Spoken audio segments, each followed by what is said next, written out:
This video is kindly sponsored by Thrive Market. Well, fancy seeing you here. It's been a hot second since I filmed one of these wrap-ups in my car, y'all, but I am so excited to be here to talk to you about the books that I read in the month of October. It was a surprisingly decent reading month considering I wasn't here for like half of it. I was at Austin City Limits Music Festival with a friend, and then we went to Disney World directly after. In total, I was gone like 10 days out of the month, and I still managed to read about 22 books, which I'm pretty pleased with, I won't lie. I have talked about most of these books in various videos, but there's 10 that I just felt like I wanted to either talk about again for a small handful of them, or talk about them for the first time for a bigger handful of them. Like I said, I read 22 books, 10 of which I'm going to be talking to you about today. I did also want to mention that I posted 1, 2, 3, 4, 5 videos this month despite being gone for the majority of it, so if you are curious about some of the other books that I read, I shamelessly plug some of those videos because I think some of y'all missed some of them and some of them are so good. So first up we have ranking 24 new romances from best to worst. This is that video series where I'm reading like 99 new romances that came out this summer, and I'm almost done with that list. I still have a handful to read that will round out that whole like series. I'm gonna be filming the final video sometime in the next month or two, so very excited about that one. But those 24 books I talked about pretty casually, but it was really fun getting to kind of compare them to each other, so definitely check that one out if you haven't yet. Also, 6 fall romance recommendations. I guess is not as relevant here, but if you want some pretty original fall recommendations, not just like the same old, definitely check that one out. I also read 92 romantices. Let's talk about my 5 stars. That is me going through my Goodreads shelf, telling you about all of the romantices that I've ever read. The good, the bad, the ugly. Honestly, it was a whole lot of fun to film. And it's like a continuation, I would say, of a series that I have done before. I talked about my contemporary romance shelf. I've also done one where I looked at all of my 5 stars ever, my DNFs. So I'll link that playlist in the description down below. Also read 54 romances so you don't have to. If you didn't know, Goodreads puts out lists at the very beginning of every year where they are detailing, you know, what the new releases are, what you should get excited about. Try to always film a video on those. Of course, Goodreads comes out with lists throughout the year. That's kind of why I was doing the 99 new romances for the summer. Definitely check that one out if you are curious about any new releases that have come out, or maybe you're like out of the loop and you want to see what's new and if any of it's worth your time. Some really fun euphemisms, and I know some of y'all really like those, so don't miss that one. It's very different than the ranking the 24. It's his best to worst video. And then lastly, I decided to read some Freedom McFadden until my eyes bleed. I mean, hello. So like I said, if you are curious about the 12 books that I'm not going to be talking about in this here video, definitely be hearing about them in one of those other videos. But back to right now, back to the October wrap up that I'm doing here in my car. Wrap ups in my car are just a time to really ponder and reflect on the things that I have read for a given month. I grab a drink, I grab a snack, I hop in the car, I film leisurely, I take breaks and eat those snacks. Good time all around, and the snacks today, let me just tell you, they were a banger, and that's all thanks to the sponsor of today's video, Thrive Market. Now y'all know, arguably because I've talked about it a little too often, I went on a health journey last year, and a huge part of that was finding foods that served me well. Unfortunately, my local grocery stores were just not up to the task. I'd sometimes find items that were high protein and lower in sugar, which is like my dietary needs, and they would either be too expensive or they would be things that I was excited about trying, and then when I inevitably ended up liking them, I would go back to the store and not be able to find that item again, which is so frustrating. Which is where Thrive Market has been such a lifesaver for me. They're an online membership-based grocery store, and they do a lot of the heavy lifting for us by restricting 1,000 questionable kind of ingredients, including artificial flavors and colors. So when you get on the site, you don't have to read the fine print on every ingredient label. You know that they have got your back, and they make it super easy to filter through whatever you have for your dietary needs or restrictions. So for me, I would normally filter for high protein, and I know a lot of my friends have like celiac disease or different allergies. Again, Thrive Market makes it so easy to filter and find what you're looking for. So clearly I've got some very helpful helpers here who want to help me show you incredible things that I got this time around in my Thrive Market order. First up, we've got these 2 soups that I'm super excited about. I recently went on a trip with my friend and we had grilled cheese and tomato soup one of those days, and let me just tell you, it was delicious. I totally forgot that that was just like a thing I could have as an adult. Could not live without my chai concentrate in the winter months. And it's so hard for me to find this in stores, which is so frustrating to me, but of course it can come to my door easily with Thrive Market. I also got some organic coconut chips to put on my yogurt bowls that I have every day. Another case of I wish my grocery store had this, but they don't, and so thank you Thrive Market. We've got the Purely Elizabeth chocolate chip banana bread oatmeal. Hello, that sounds delicious. I've tried other oatmeal meals from them in the past and loved them. Chocolate chip banana bread sounds divine, especially with like some chopped up fresh bananas on top. Hello, yes. Heavenly Hunks, if you haven't heard of these, delicious. Of course, I had to get some savory snacks. This is the white cheddar popcorn from Cloud. Just a white cheddar popcorn girl, and this just like, again, fits my dietary needs. Chips, another case of my grocery store doesn't have it, but I love these. My little sister brought these on a recent trip with us, and I was like, wait, those are really, really good. I've never seen them in my grocery store, so very excited to have these. In typical cat fashion, he's excited to have the box. Also got this Catalina Crunch cheddar protein snack mix. 10 grams of protein for a snack mix? Love that. My sister has been raving about this, and I've been excited to try it. And the last items I have are actually a part of Thrive's free gift that you get when you sign up. We have ghee, we have almond butter, and then we have this amazing recipe book, which I'm excited to dive into. This is like really hefty. Love, that looks delicious. I am so excited to put these snacks in my pantry and have these ready to go. I am such a snacker, especially when it comes to those long days of Pilates teacher training. Just so nice to have snacks on hand that I can feel good about. And when I run out, I can also just hit the buy again button on Thrive's website. It's just that easy. So if you'd like to try Thrive Market for yourself, I of course have a discount for you, and it is the perfect time to try Thrive Market out as well. Having a month-long 25% off cyber sale. And when you join today using my link, thrivemarket.com/chandler.ainsley, you can get an extra 30% off your order plus a free gift. You absolutely don't want to miss out. Thanks so much to Thrive Market for sponsoring this portion of today's video. Now I'm going to crack into this Cloud popcorn in the car and get talking to you about those books that I read this month. First up, we have A Witch's Guide to Magical Innkeeping. Honestly, never thought that I would be talking about this author's book more than once, or her books more than once. I read her first book in the series. I think it's like Magical Guide to Irregular Witches or something like that. Read that one last year and really, really disliked it. I was kind of burnt out on this whole cozy romantasy trend. Something about this book, man, it has really stuck with me. Talked about it and I read it in particular for one of those list videos. So this is kind of a repeat, I guess. I wanted to talk about it again because it kind of snuck up on me and I think is becoming not a new favorite, but definitely a book that has maybe reignited or kind of sparked an interest in the whole cozy romantasy trend. So this book is about our main character, Sarah. At the beginning of the story, revives her Gam from the dead. And this gets her exiled from the magical community and like the witches in general. She is kind of stuck at this inn helping her great aunt, actually, not her grandma, her great aunt, run the place. It's not much of a burden because this place is kind of magically imbued itself. This place prevents crummy, shitty people from coming to the inn, and the only people who arrive are people who are looking for sanctuary. So you've got people who are looking for just a short-term respite, or some people who, I don't know, maybe got their car stuck somewhere and they need a place to stay just for a night. It's a place that will really provide what you need from it. Good people are welcome, basically. In itself kind of hides itself from people who are not very nice or who don't have the inn's best interests at heart. So this book really starts though when our hero Luke comes to the inn with his little sister. His little sister is autistic and I can't remember if she has magical abilities, but Luke definitely does, and he is, I think, a part of the Witches Guild. And so he ends up helping our heroine get back into the guild and get not exiled, I suppose, come back from her exile. Really, the story itself is just a really charming romance with a lot of found family aspects. There's other people and other creatures who are staying at the inn who just provide, again, this like fun, cozy vibe that I didn't expect to love quite as much as I did. And I think the reason I liked this one more than other books similar to it would be there was a strong enough plotline to keep me interested. In contrast, I also read The Enchanted Greenhouse by, I think, Sarah Beth Durst. Not a huge fan of that one. I didn't feel like that one had enough of a plotline to really keep me going and interested, but this book, I think, had just enough conflict to pique my interest without scaring me or making me anxious. You know, sometimes a fantasy book can scare me and make me anxious, but a cozy romancy like this, it hit the spot. So next up, we have Here for a Good Time. Now, this book, I think, is going to be featured in that August video I'm doing at the last part of the 99 new romances to watch out for this summer or whatever. This was a very strange book, and I kind of wanted to talk about it because I feel like I'm going to forget if I don't. So this one is about Poe and Zwei. Poe has had a very successful book be published. It was her freshman like debut novel. It was very successful. It got a Netflix adaptation. Everybody seems to love it, but she is having a really, really challenging time writing her follow-up, her sophomore novel. And this wouldn't be such a big deal except for everybody around her is expecting her to do like amazing things. And she also, I think, got recently dumped by her fiance, who doesn't think her job is serious enough, like her job as a published author, even though she has been successful. So she ends up going to this beautiful remote island as a challenge to herself, as a way to, I guess,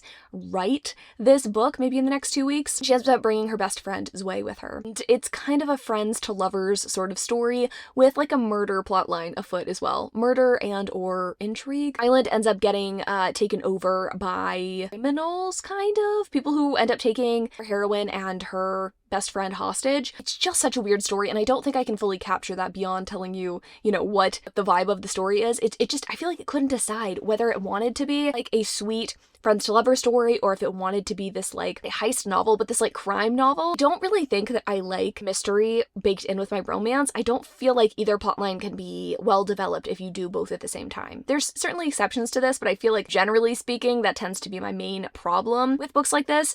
And this one was compounded by the fact that Poe was kind of an irritating main character. I'm not gonna lie. I wanted to sympathize with her, but I couldn't. It's like you've had all of this success, and I'm not saying you're supposed to replicate that, but she was just a little bit bratty at times.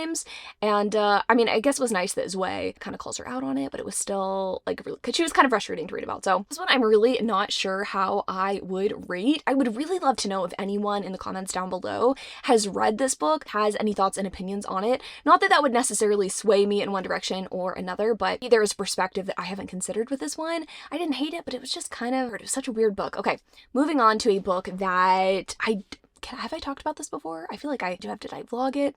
Mate by Ellie Hazelwood. Actually, you know what? I don't think I vlogged this one. I think I kept this one solely to myself, so I guess I can share my thoughts and feelings here. I liked it, but I didn't love it, which is such a bummer because y'all know how I feel about Ellie Hazelwood. I think this is my least favorite book that she's published this year. I guess I maybe enjoyed it a little bit more than her novella, Hot for Slayer, which I'm going to talk about in a second, but it didn't really do it for me like I wanted it to. So this one is about Serena and Cohen. They are set up as hero and heroine in the last book. I mean, they didn't star in the last book, but we knew this book was going to be about them. I was excited to get their story. It's about two werewolves instead of like a werewolf and a vampire. And Serena at the beginning of the story is kind of isolating herself from her friends and family because she has found out that she has this like werewolf affliction that is affecting her differently because she is actually a hybrid werewolf / human.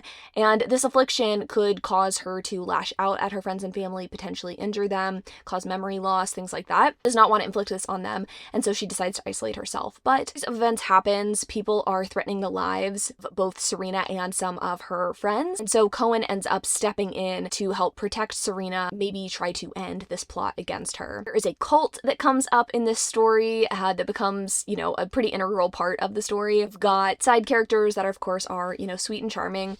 And then we've got Serena and Cohen, of course.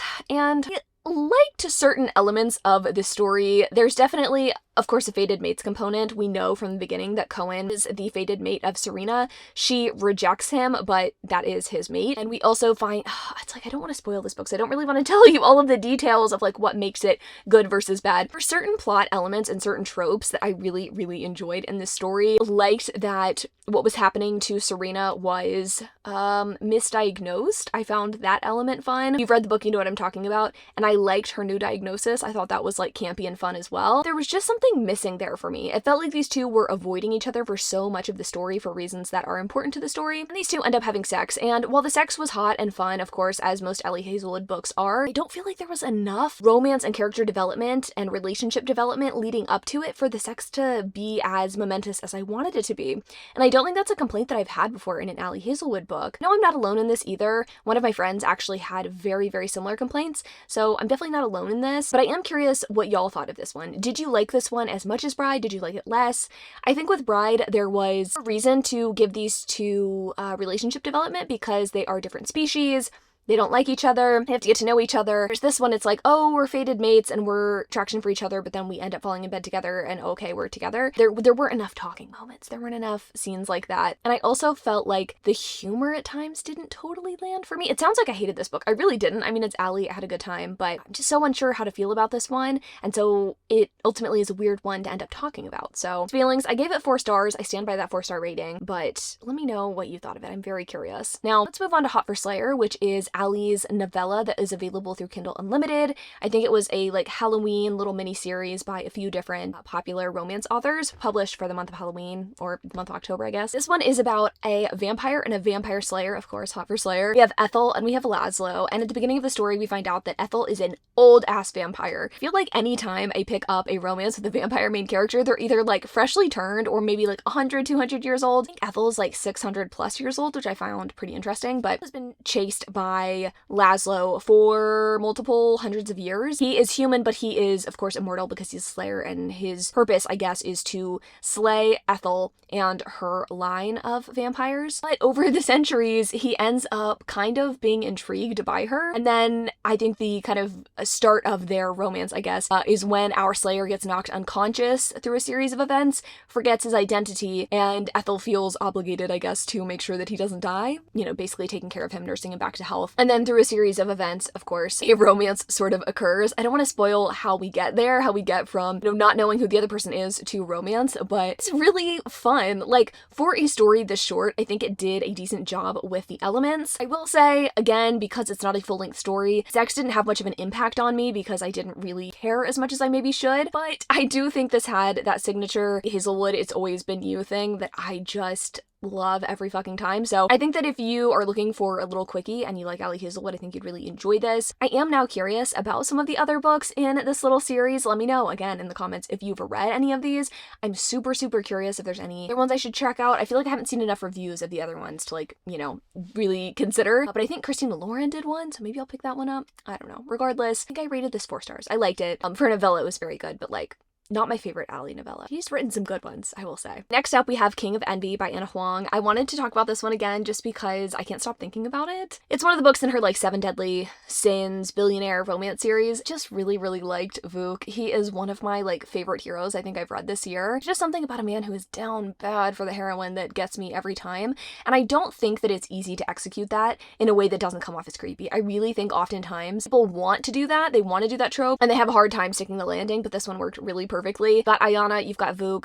Ayana is engaged to Vuk's best friend, so he feels like he can't pursue her, even though the relationship between Ayana and her betrothed is not serious. She, like, really doesn't have a thing for him. It's more of a marriage of convenience sort of situation. Have to kind of fight their attraction for each other. It's this, like, forbidden romance. Vuk is also scarred as well. Gives him, I don't want to say an air of danger, but a little bit. He's also kind of a dangerous guy. There is an element of suspense to this one, which I didn't love. I'm not super into suspenseful romances, but the attraction between Ayana and Vuk, I couldn't get enough of it, and when they finally do get together, it was, like, really fucking hot. So I don't know. I don't want to say she's growing on me as an author. I do like some Anna Huang. I always have. Some of it doesn't work for me. I think that's just kind of the nature of reading a ton of books from the same author. Like, some of the ones you're gonna like, some of them you're not going to like. This one's really good. So pick it up. If you have kind of liked some of the books in the series, but, like, been obsessed, I think this one might change your mind. Okay, I know I said 10 books, but I don't know if I can bring myself to bitch about I Think They Love You again. I put it on this list initially, like, at the beginning of the month, or, like, not even at the beginning of the month, whenever I finished the book, I was like, oh, I can't wait to talk about this in a wrap up. But after talking about it in the that I read it for, I'm kind of, like, over it at this point, but I'm still a little annoyed because, like, I wanted to love this story. I'm not gonna get into too much detail, but the story itself is about Dens and Bray, and Dens is working at his family's business. Bray is his ex-boyfriend from college. He is back in the States after moving to the UK. That's, like, why they broke up in the first place, was Bray took a job in the UK post-grad. Now he's back with a full-on British accent after 3 years. And they end up fake dating for their careers and to, like, look more serious in the eyes of their respective bosses. But I liked the premise of this. Like, I thought the premise of it was cute. God damn, these characters were so annoying. And it was frustrating because they were well done in their annoyingness. Like, I feel like the author did a good job with that. It made them characters I didn't want to read about. And that's something that I feel like I've been having a hard time with the majority of this year. I feel like every time I pick up an Ashley Herring Blake book or certain authors, I don't know what it is about how they write their characters, but get that people need flaws. Maybe not so many when I have to read about them. Is that bad to say? It's frustrating because I know that the author's talented. I can tell there's talent there.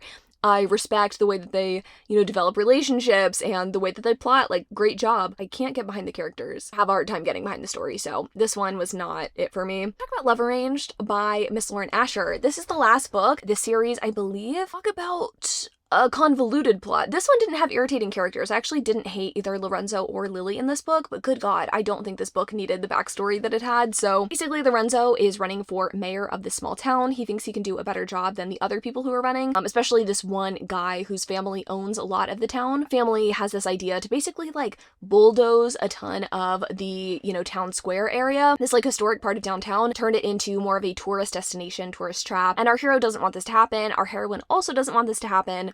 And so she ends up trying to lend legitimacy to Lorenzo's mayoral candidacy, I suppose, by dating him, since she is like loved by people in the city, and not everybody ends up like loving Lorenzo. He has sort of a history of not being maybe the nicest gentleman in town, and that would have been fun. That honestly would have been fine. I think fake dating, maybe an enemies to lovers sort of situation going on there would have worked. I even think that we could have had a little bit of, oh, I knew him in high school and he sucked or something like that. But instead of that, our author decided to have these two meet on a dating app, knowing the other person's identity, talked for quite a while. I can't remember exactly how long, if it was like 2 months or 2 years, but it was a long time. They talked like every single day. And I think the heroine like finds out the hero's identity, or he ghosts her or something, and that's why she doesn't like him, and that's why enemies to lovers relationship starts. It just felt really convoluted, and it kept coming back up in the story, and it just felt ultimately unnecessary. Like, that's not the only reason that I'm not giving this book 5 stars. I do feel like it was overly long as well. But that was just really overbaked. It's been a while since I've read a book that I'm like, oh, you're just doing too much, but this one felt like a little bit too much. That being said though, like Lauren Asher, I think the series has shown me that, I don't want to say there's great potential there, but there definitely is potential for me to like some of her stories. I'm trying to remember which ones I've liked by her. Oh, the Dreamland Billionaire series. I really like Terms and Conditions. The other books, there were elements I didn't like. In this series, kind of the same thing. I think I liked the second book the most. This third book I thought was okay. The first book I thought was okay. It's frustrating because like I do like parts of her stories, but this one like wasn't perfect. Anyway, I think I'd give this one 3 stars. It was fine, but certain elements just didn't work for me. Okay, and then these last 3, I'm actually wearing pants that I've hiked up because it's starting to get warm in my car, just in case you were like, what is that beautiful bruise on her knee? I read these 3 books because they are part of my most anticipated list for 2025. I always do like a 5-star predictions most anticipated video, and these 3 were the last 3 of 4 books I need to read to be able to like film my reactions to that, like, you know, whether or not my 5-star predictions worked out. So first up we have Love and Focus, which is a female-female contemporary romance about Gemma and Celeste. Gemma is working at a publication, and she thinks that her job title and role might be eliminated until she is given this piece that she thinks might be able to save her position and maybe elevate her to greater heights as well. So it's called Modern Love, the piece that is pitched. I don't know if it's pitched by Gemma or it's just given to her, but it's called Modern Love, and it is supposed to be an exploration of modern relationships. And as a part of this exploration and like interview series, she's also going to need a photographer by her side. And who should show up to be the photographer or be assigned to be photographer but Gemma's long-term college girlfriend, Celeste, who ended up breaking Gemma's heart. Celeste ended up going back to Korea, I want to say, maybe post-grad or something like that. Gemma is pretty heartbroken over this. Kind of gotten over it because she's been with the same man for a very long time. Then she got unceremoniously dumped by that guy, I think her fiance,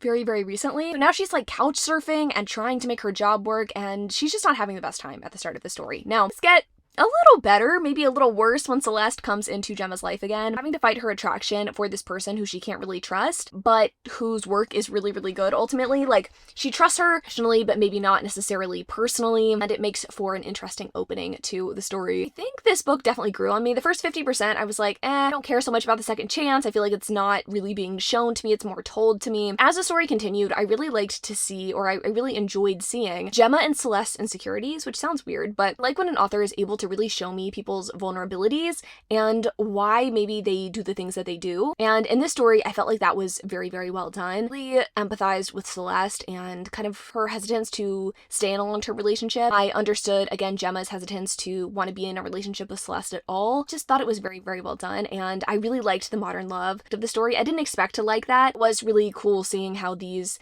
couples influenced Gemma and Celeste, like their stories, especially there's a couple, like some queer elders in the story. This love really inspires Celeste and Gemma, and also kind of shines light on maybe some of their problems in their relationship, or that existed in their relationship prior to them breaking up. So I don't know, I thought it was a really nice story. I give it 3 stars. Like, it's not the most swoony, most romantic thing I've ever read, but it was a very solid romance, and I did actually quite enjoy it. Next up, we have A Treachery of Swans, and this one, I honestly don't know if it is YA or adult. I feel like the only thing that really separates YA from adult at this point is whether or not it's closed door, or whether or not we've got sex in the book. It doesn't really have sex, so I guess it's YA for that reason, question mark. Don't feel like we really ever told the characters' ages, so I don't really know what the actual age demographic is here, but this is a Swan Lake retelling with a fantasy element. I mean, I guess fantasy element in Swan Lake in the same sentence is a bit redundant, right? Like, you're assuming there's going to be fantasy if someone's going to turn into a fucking swan. We've got Odile and Marie. I thought it was Marie Odette, but there's a D in front of Odette. Is it Dodette? Odile is the adopted daughter of a sorcerer who wants to bring magic back to the kingdom. And the way to do this is to steal the crown of the king and to imbue the magic back into it, which will, I guess, imbue the society with magic. And Our heroine, a sorcerer as well. She doesn't necessarily have the power to do anything, but she's got the golden blood of a sorcerer, and magic is forbidden or like wrong in this particular society, so been shunned for this. Her dad kicked her mom out of the house, and her mom has passed away, and so she's like, I need a family. I don't even know if she says that, but like she gets adopted by this guy, and this guy's like, hey, I'll take you under my wing, and I'll show you what it means to be a sorcerer and or just do what I say, you know? And he's not a nice guy, the sorcerer man, and that is basically the story. They end up trying to steal this crown. In doing so, our heroine assumes the identity of the crown prince's betrothed, Maria Det. Ends up turning into a swan in the day. She turns into a human girl at night. They team up at some points to like bring down the evil sorcerer guy, because of course he's an evil sorcerer guy. I don't care if that's a spoiler. I feel like that's pretty fucking obvious at this point. Like he's an evil guy that needs to be taken down, and these two women fall in love. The story was the romance. Like it just really wasn't there for me. It in some ways reminded me of In the Veins of the Drowning, because we have story and a premise that is intriguing to me. We've got a romance that's being built up to be something cool. Then the romance kind of flops, and it's just too much about shitty men. And I get it, men can suck, for sure. But I wanted the machinations and the plot weirdness to be more than just this evil guy is evil and has a secret plan this entire time. Like it didn't excite me, it was not compelling to me, and it made the ending of this book, and honestly the last 50% of this book, just not anything that I was obsessed with. I didn't like the romance, I didn't like the plot. I would probably give this book like 2 stars? 3 stars? I don't know. I feel like 3 is generous. I'm gonna go with 2 just because like there wasn't a whole lot here that I liked. I will say hats off to this author for getting into the story quickly. I think sometimes I pick up stories and I'm like, oh my god, the info dumping, or like, when are we gonna get to the plot? This one you're like thrown into the plot immediately. Girl, she turns into the fucking swan quickly. Like we've got, you know, the elements of the story lined up quickly, which is nice. Like I don't want to be dragged around. If I've read the synopsis, like get to it. It wasn't enough to like, I don't know, ultimately make me care. So anyway, one was disappointing a little bit. And then lastly, a book that was not disappointing was Gabriella and His Grace. This is the 3rd book in the, I think it's Luna Sisters series. I didn't like Anna Maria and the Fox, which was the first one. Isabel and the Rogue, 5 stars, amazing, incredible. That's the one that really ultimately made me decide to pick up Gabriella and His Grace. So this one's about Gabriella. I know, shocking, surprising. She is coming back from the UK where she has been scheming and dealing, wheeling and dealing, scheming, whatever, in the UK. She's going back to Mexico, help her family, take her place back home because her family's there and one of her sisters has moved back to Mexico. But when she gets there, she realizes her dad has a plan for her that she is not entirely excited about. I think the majority of the story, I would say, is about familial expectation and the expectations you have for yourself. I really, really liked Gabriella's character development in the story. I think that's what the majority of this book was Gabriella trying to like figure out what she wanted out of life, because her other sisters, her 2 sisters, have a very distinct role in the revolution, I guess, that's happening, right? They are trying to find out different plots against Mexico. One of them married a guy who is in parliament, so she can get the voice of Mexico heard that way. Another one married to a guy who I think is like armed forces, but he's a part of the like FBI in the UK, who is trying to discover a plot against Mexico by the French or something like that. So she married that guy and she has been doing espionage. She ended up saving the life of, I think, like, president of Mexico or something. Like, she's done some really cool shit. And so our heroine feels like she's not doing enough and she doesn't really know where her place is.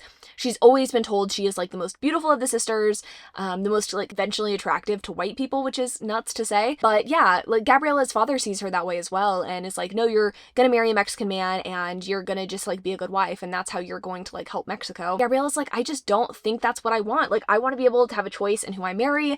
I want to be able to do my own thing. And so she's really at odds with her dad in this way. And yeah, homecoming is not exactly what she expected it to be. The good news is she's got someone by her side and on her side, which is Sebastian.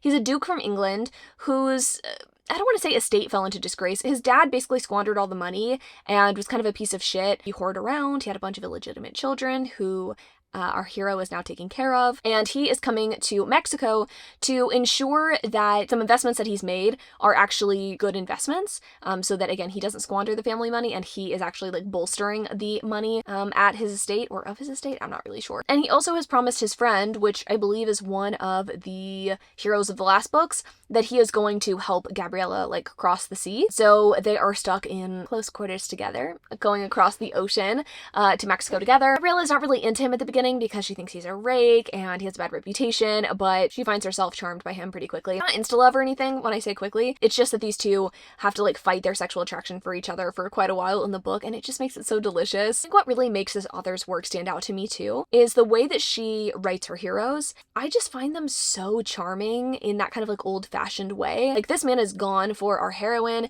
His declarations of love are absolute perfection. There just really wasn't anything in this book that I didn't like, but I, again, especially like that element. Like, when I compare this one to Isabel and the Rogue, same thing. It's like, she does a really good job at making these men obsessed with the heroines, and for good reason. You know, she does a good enough job at getting these two talking, and so they can appreciate the character traits of the other person, and then the way that they express that is so delightful. And even early on in the book, there's a moment where our hero hears our heroine's dad talking about how he thinks that she is only good to be married and she's not done anything for Mexico, and he speaks up and he's like, that's fucking wrong. Like, you're incorrect. Of course she's a beautiful woman, but like, she has done so much for Mexico in such subtle ways that like you could not even comprehend. Like, you couldn't have done what she did. And it was just really cool to see that, and that sort of love and respect for her definitely is on full display through the entirety of the book. So if you just want a really well-developed romance, you like a historical romance, and you don't necessarily want it to be entirely in England, or with entirely, you know, like a white cast of characters, I think the series is definitely one you should check out. So I love this book. I don't know